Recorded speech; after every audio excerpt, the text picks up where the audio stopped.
Origin Chance, reaction. This is the Matchless Kungfu review, Beggar edition. By SsethTzeentach. Yes, it's a Seth video. It's a new game, 2023, Matchless Kungfu. I'm hoping it's like one of the lesser known indie game, right? Okay, from judging from the comments, it is apparently. So yeah, that's where the Seth signs, I guess. Whenever Seth talks about some awesome games that most people don't know about because it's like indie games, right? Very few people who likes games so much and have enough time who basically goes through all this indie game list and give it a try, right? So yeah, some of the games I learned from Seth was like smaller indie games, and I realized, wait a minute, this is really good. So yeah, it's gonna be interesting. Yeah, I like Seth and Seth style reviews, right? Very few of them are this passive aggressive parody style thing, because it's never aggressive. So I guess passive aggressive is the closest thing, I guess. So yeah, let's watch this one.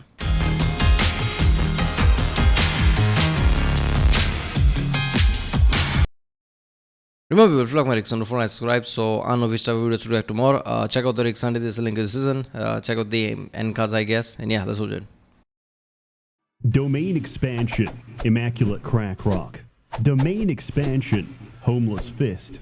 Hey disciples, Seth here. Let me tell you about a game that's transfixed and captivated me for the past many days. The Matchless Kungfu is an immersive sim that shows what life would be like if every man, woman, and child was trained in the martial arts. That is to say, life would not last very long. This game takes place in the genre of wuxia. This is Chinese sword fantasy fiction, but a little more grounded than some I've covered in the past. The game works like this. That was awesome. You play a world simulation where everyone has their own desires and motivation, which you expand by putting down plots of land. These are pre-made areas containing a challenge. If you finish an objective, you can place more land, and you keep going until, inevitably, a Shaolin master breaks your spine. You're not expected to win from the first or second try. The actions you took in a past life will influence the... You complete certain challenge, like killing your neighboring country, killing your towns or whatever, right? And just that's the challenge that is complete. Now you have more land. There you go. That's what imperialistic people saw in the past, I guess. I don't know. Yeah, that amazing cultivator, whatever that video was so fucking good. I still remember that. That was awesome. So yeah. So I'm guessing this is like one of those Rise of Nations style video, like different style, but like strategic thing. You expand and whatever, I guess. I don't know. The next through karma, and you're not expected to understand any of this. That's why I don't have to explain to you why I began my journey drop-kicking roosters and fighting with a family dog. Nor do I have to explain to you this incredibly elaborate system of rock, paper, scissors that is combat, because the tutorial went over my head, but I've retained the knowledge non-verbally. And finally, despite being, at the time of this review, a complete demigod with perfectly harmonized meridians, I can confidently tell you, I have no idea what's going on. For being the product of RNG, my first Chinaman turned out looking okay. My very first quest was to beat the shit out of wine-stealing monkeys, only to find out animals can be tamed. Abilities vary between animals, but for the monkey, this was begging. The monkey can beg for money. So basically, a monkey can pull out all those kung fu moves, implying that it has a higher level of intelligence, but after that, that monkey also carries you like a horse. So there you go. Which infuriates the local beggar, as I'm taking away from his local business. In this game, beggar is a profession, and just like doctors operate clinics, beggars operate churches. I was driven away in this and had game to beg downhill instead. Isn't it professor everywhere? I got to deal with some bandits. No problem, I thought, until I saw they were two women who could kill just by breathing on me. Luckily, my objective wasn't to defeat them, just burn down their camp. This was very easy because they took several naps while I was doing so, only stopping when I burnt down their mattress. I'm pretty sure there are many people who can kill you by just breathing on you, but there you go. I guess this has been a trend recently, like some of the weird shit you can think of, and people kind of try to put that in like okay, I don't understand this like mission style, but there you go. Also the monkey thing, you can also ride a monkey. Why the fuck not, right? In the past, people used to make it more immersive, realistic. Like, oh, come on, that's absurd, that doesn't make sense. Nowadays, people kind of try to do opposite of that. Like, let's try to make fun and sensible, but still let's try to make it stupid as well. So they left and started harassing the locals. As it turns out, one of the bandits had the charitable perk, which meant that she would rob the local store, beat up the owner, and donate all her savings directly to my monkey. I made a lot of money from the bandit monkey pipeline, and I found the constant brawls to be very entertaining, until it wasn't, and the store owner was dead on the floor. I realized I had to do something, or I was going to lose a lot more NPCs. I allured the two bandits into a non-lethal sparring competition, broke their strength, quickly rested, and jumped them again before they could recover. This bumped up my reputation, and I was offered a selection of different schools of martial arts. I like how Seth's whole mentality is like, I need to do something and save these people because these people are my money source apparently. So there you go. Not for goodness out of heart. No. It's like, if a lot of NPC dies, like I don't have a money source or whatever. I chose to join the drunken sect. Not only did I get a bunch of skills that are simple enough that even I can reliably combo, I also got informed that I had a secret admirer. Who, may I ask? Well, the person telling me. And just like that, I had a significant other. She sleeps on the floor. Sorry, honey, the bed is reserved for me and the monkey. As we lay together and pick lice out of each other's hair, our bond strengthens. Following cultivation tropes, you can attend auctions to bid on rare... I don't know you. This monkey gives me money. I don't know you. So yeah, there you go. Inexpensive items. Every time someone makes a bid for an item or increases their bid, the other guests become more jealous. If you let this play out in the background in its entirety, everyone who went to the auction is now seething with hatred and will try to kill every other attendee. In this game, you don't get stronger from fighting. You get stronger by connecting shapes in the right order to activate inner kung fu. In my case, however, I got alcohol immunity. I didn't understand the value of this until I sat down for a drink and saw a small option to make a toast. I could forcibly drink someone under the table, and when they're passed out, I could kidnap their body and rob them blind, which is exactly what I did for the next hour, until everyone was running around in sub-zero temperatures in boxer shorts. Putting down enough normal plots lets you place special plots, such as towns. Soon as I entered, two men started bickering because one had slept with the other's wife. I intervened against infidelity, but a little too strongly, because he was now dead. I sat down at the bar to continue my drunken robbery when the... Yeah, I like that. I like the whole element of alcohol thing, right? Like you have alcohol immunity. How are you going to use that as a weapon? I guess we're just going to drink together until one guy falls down or something, right? When life gives you lemons, kill your opponent with citric acid, I guess. I don't know. The same woman who committed adultery tried to seduce me. Honoring my beloved, I rejected her advances. So she threatened to kill me if I said no. And she did, because she's got 12k vigor. Why so not? I reloaded and tried to beg for forgiveness. Instead, she let me off lightly by breaking my legs. The irony of the situation is that she owned the town clinic and would help treat my crippling disability the next day. I lived a good life. I trained hard. And despite that, I am surrounded by sociopaths that could kill me on a whim. I hate this place. I'm gonna go parkour across water. Going far north in the map is how you get captured and imprisoned. This is not a bad thing. This is how you unlock your second and third character slots. As said before, you're not meant to win on the first try. Or rather, you're not the main character. The protagonist of this story is your ancestors. Quick briefing on power levels. Everything is about vigor, which is how much punishment you can take. No matter how good you are at finessing the combat and exploiting meridians, your starting character's vigor will cap off at around 2k. So for reference, at your... Okay, do you play as your ancestors? Because if you play as not your ancestor, how the fuck the protagonist, since you're not playing as them? Isn't that what protagonist is, like center of the story, and the one you're playing it is the center of the story because that's the one you're playing it. Story is the one that you're experiencing it. I don't know. Absolute peak, you are half as strong as a giant toad. How do we remedy this? Genetics. Much like a trailer park is much more of a gene pond than a gene pool, your choice of partner has consequences on your child's pedigree. You need to choose the right Chinaman or China woman to chintegrate into your lineage. If you're the offspring of a sect leader, you're born with 2k extra vigor. That's nice, but we need to go even harder. There are many myths, many legends. In high school, we used to nipple cripple each other. If you're not familiar, that's where you grab both nipples and twist painfully, usually in the changing room when they're most vulnerable. Until one of our friends told us that's how a kid got nipple cancer, because he got nipple crippled too often and it became a tumor. We knew the story was bullshit, but we were scared and we never did it again. Similarly, I heard tales of people hitting 30k. Yeah, you can't do that shit nowadays. Come on, Seth. Don't give them ideas. They'll be on social media and like shunned forever.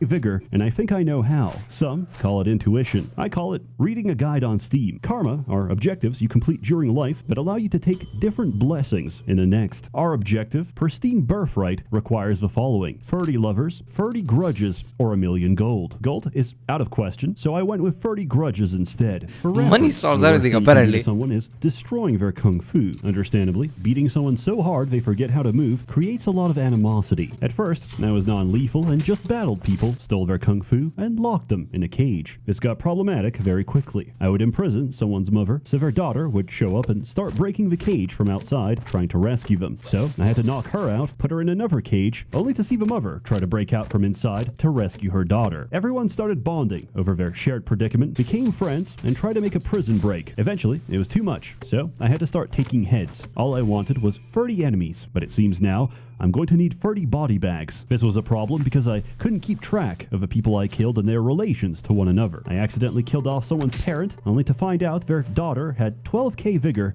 and was chasing me across the land. I died several times and had to reload. The only way I was going to survive This game, man. The logistics of this game is insane. You have to figure shit out. What is this supposed to be in Chinese, right? This is supposed to be Chinese lore with Kung Fu and everything, I'm guessing. So, yeah. In Chinese mythology, like, logistics are the killer. Like, oh my god, my ancestor did this to this person. Their offsprings are gonna come after me, whatever. This is so fucked up, man. I like this. I don't know why. When I was when I was younger, right? I was playing games that had like deeper like logistics, let's just say, deeper things to like keep track of. I always felt some kind of like a accomplishment feeling when there were like multiple complicated things that you can somehow perfect and get a better result. So maybe this game is like that. I don't know. was by friendship, and paying the master of my sect 1,000 gold to beat the shit out of her. As I took her head, I realized, why do I even need this karma quest when I have a small army that can finish the entire game? There are no words to describe the experience of combat when your fights are stacked 20 against 1, except incredibly fair. Hitler thought the same thing, I'm guessing. Invincible, but I flew too close to the sun. You see, slowly, over time, my army kept taking internal injuries, but their AI wouldn't let them go to a clinic for treatment, and I didn't pay attention. Suddenly, some of them died, which caused their friends to blame me for their death, which forced me to fight them. But then, they died, and my other companions attacked me. My failure cascade was out of control, and I died at the hands of my own men. I thought I was girl boss of this empire, but in truth, I was nothing but the boss baby. I looked back on the footage to figure out exactly where it all went wrong, and surprisingly, it wasn't inflicted injuries. No, what happened was I ate shit to see what happens, and I saw the animation, and I thought it was really funny. However, my dysentery gave me a stack of poison gas, which spreads from close contact. My army was exclusively in close contact, so the cause of death of everyone, and myself included, was my own excrement. But it turned out I made enough enemies in this life that I finished my karma quest. Pristine Birthright gives you the single biggest power spike in the game, if you can actually use it. If I could figure it out, I'm sure you can too. In case you do this yourself, I found out I didn't actually need grudges, and I could have just marked 30 people as enemies. Turns out, force-feeding people shit, gouging out their eyes, and repeatedly breaking their legs was completely unnecessary, and says a lot more about myself. My unscrupulous actions would come to haunt me for my third character. Yeah, I bet Seth already knew that, but he still did that because he wanted to. As I start with ill fate, which means I'm more likely to be struck by lightning. I try to cheese the system by praying for rain and speedrunning life. Unfortunately, lightning only cooks you, so I tried dying to bandits. They refused to kill me as well. Instead, they put me in a cage and went to sleep. Occasionally, they would wake up and poison me before going back to sleep. This also failed to kill me. Frustrated, I ran to the Forbidden Palace, which is this game's version of a government. This is staffed by people who are referred to as an incomplete person, who Look at how they're sitting with the leg up. are missing their precious treasure. This is a very Chinese way of saying they lost their penis. I could go on to explain how dynasties thought this would prevent nobles and public officials from seizing power because they couldn't produce children. But I digress. Anyway, I set fire to the palace, and I was promptly executed, and it was all for nothing. Yeah, that was the thing, right? Making eunuchs was like also the thing. Like, okay, this way you can like, you don't have a dynasty. Like, oh my god, but at what cost? At what cost, man? Wouldn't it be better to just kill them rather than doing that shit? Yeah, that's insane. because my negative karma was still there. Also, I found out groin kick has a chance to permanently crush your balls. Do with this information as you will. So I made my fourth and final character, Supreme Genetics. Excellent. Did he just karma. found out? And you know That what he applies does to with real it? life as well. Nothing, because I unlocked Beast Tongue and can now tame infinite monkeys. Now I have complete monopoly on the entire begging sector. This game is undeniably early access. The translations can range from English to absolutely esoteric, but the gameplay What is did so he say? intuitive Come that I on, never man. felt like I was missing out. There is one exception to this. It's called verbal duels, and they're completely insane. This is the equivalent of an online debate, where the objective is to mentally break your opponent. Instead of vigor, you use spirit, and depleting someone's spirit will put Haha, your mama, that's what's happening right now. them in hysteria, and hysteria can lead to death. This game lets you troll someone to death. It's really hard to say which single event in this sandbox broke me. Was it the time I went to the Okay, I have the best sword, I have the best armor, let's do this. Your mama so fat, like, wait, what was it that? Yeah, we're dueling now. Yeah, let's get out your sword. No, that's not. We're verbal dueling. There you go. clinic for a broken leg, only for the doctor to forcibly throw me outside because it was 1 minute past his bedtime? Or was it my wife screaming at me for having an affair, as I have no option to explain to her that I have no relation to this giant black serpent, and it only holds feelings of intimacy for me because I implanted it with a love parasite? Since writing these lines, my world got flooded. I tried to swim north and got eaten by a great white shark. This came out of nowhere, so it scared the shit out of me. This was the worst jump scare I've ever had. Seriously, I got what the crinkles in fuck? my Look at the diaper size. and was very afraid. So I'm giving this game a 0 out of 10. In all seriousness, I like it says -9, like he's like slowly killing you. You know, you can think like, okay, you're dead now because shark ate you. No. You're still alive, and it's saying -9 to let you know you're painfully dying right now. if you're willing to put up with a lot of bad translation and want a sandbox where you can live out your power fantasy of killing everyone with your bare hands, then I thoroughly recommend it. For the price they're asking, I definitely got my money's worth. It's pleasant, it's charming, and there's a lot to explore, but I haven't had the time to cover. As always, more content to come, so stay tuned. This video didn't take that long. Many of my videos take very long, and even longer as time went by. Decision paralysis corrodes every content creator. However, my autism has been cured. Thank you, Lexapro, and most of all, thank you, Allah, for your glorious blessings each day. I have a couple ads this year. I got bills to pay, but I hope to make up for it with a garbage quality you know and expect. A warm thanks to the many members of a Merchants Guild. This is officially Merchants Guild video, sponsored, but he does some of them with not Patreon money. He just does it, I guess. I don't know, but that's something, right? I'm guessing he has one of those Patreons where like they pay for the videos. Some of them he just does for free, I guess. I'm pretty sure that's the case, right? Yeah. I would like to think, wait a minute, did this like Matchless Kungfu sponsor this video? That's why he's making this video? But no. Some of the comments just feel like, especially the English, that no way. That maybe, but I don't know. He wouldn't. He just made this video because he found this helpful. I don't know. This game, obviously, like he said, early access has potential to be really good if it's like completes. Because a lot of shit, this is like one of those things where you can just like find out. It's just like, especially that poisoning thing and everything. Oh god, that's just horrendous, right? I like it. I like the new emergence of these Chinese games, which from a different perspective, from different culture, making game is like really unique, right? Obviously, like Genshin Impact, whatever that is, right? Is it G? Is it G? I don't know. But that's like really good game. People like it a lot, and you can see the difference there. And there's many other Chinese game. I'm pretty sure Seth also like reviewed it, right? Which is like really good, right? Maxer has already also done it.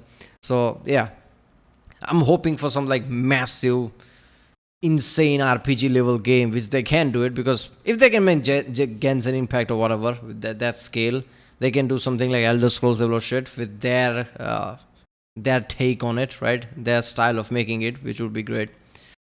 Alright, well, that was the Matchless Kungfu review, Beggar edition, trademark by channel SsethTzeentach. If you like my reaction, don't forget to subscribe. If you want to see other reaction I did, there's a link in the description and card right now. And yeah, I'll see you next time.